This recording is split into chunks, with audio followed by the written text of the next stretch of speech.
Ladies and gentlemen, welcome to another video. In this video, we're going to be talking about how to fix your WhatsApp backup stuck. So let's just get straight into the video. The first thing you want to do is simply go ahead and toggle iCloud Drive. So in order to go ahead and do so, simply go ahead and open your settings, tap on your name on the profile, and then once you've done that, click on iCloud and down over here, and then go down all the way to iCloud Backup and make sure that this is turned on. However, you can also try to turn off and then turn it on again just to give it that quick refresh.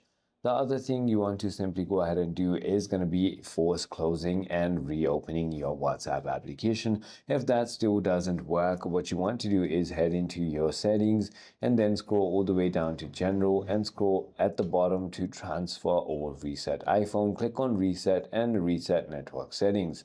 I hope this video clarifies everything for you. If you have further more queries, feel free to comment down below and I'll see you on the next one.